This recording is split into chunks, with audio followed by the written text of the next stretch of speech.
copines, à nous les chopines, à nous les chopines, à nous tous les prestoirs. Voici sans avoir, voici sans avoir, à vivre la copine, à nous les chopines, à nous les chopines, à nous tous les prestoirs. Voici sans avoir, voici sans avoir, bonsoir. Bonsoir.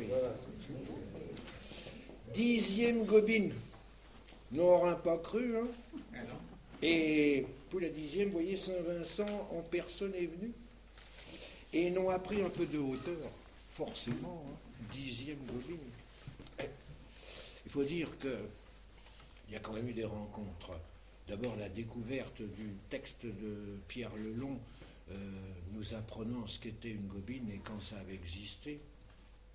Et parmi les villages vignobles qu'il citait, il y avait justement Boissy sans savoir. Et puis la découverte de cette chanson, pour les paroles, qui remontent à avant 1903. Et puis, il faut bien le dire, l'intérêt et une certaine ténacité de la part du club œnologique et de la BCL dans une région qui est quand même un peu sinistrée sur le plan folklorique et à une époque on zappe.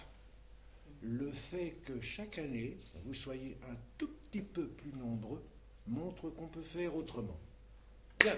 Et en plus, évidemment, j'ai cédé à la fascination du nombre 10.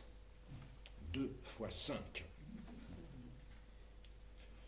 D'ailleurs, vous remarquez qu'il y a 5 bougies, puisqu'il y aura d'abord une première série, vous le voyez sur vos programmes, d'anciens contes traditionnels de l'Yvelines.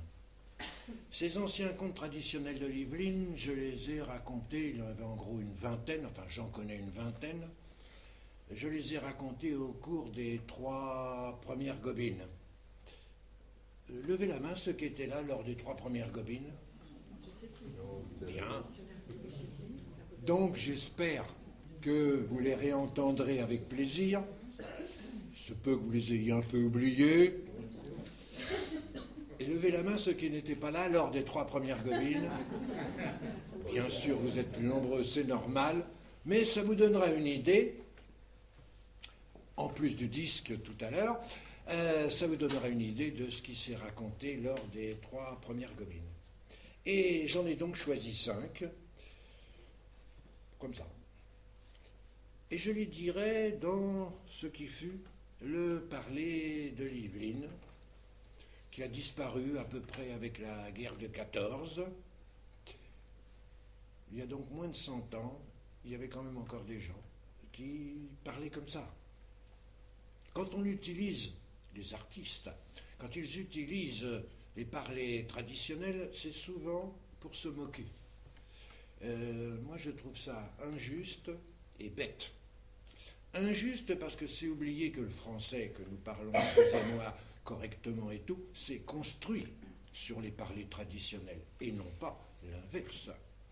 Et puis c'est bête parce que les gens de l'époque, ils ne se racontaient pas forcément des choses gaies avec, ils pouvaient se raconter des choses pas drôles du tout. Exemple. En ce temps-là, au Mail, vivait 2 francs-bigres. Poulet Orzin. Franc-bigre, c'est apiculteur. Ils étaient voisins, mais entre eux, il y avait des histoires à n'en plus fini.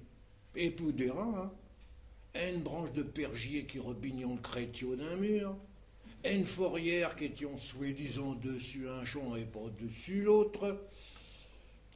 Un jour, il y a le Morin, il y en a, il s'appelle Morin.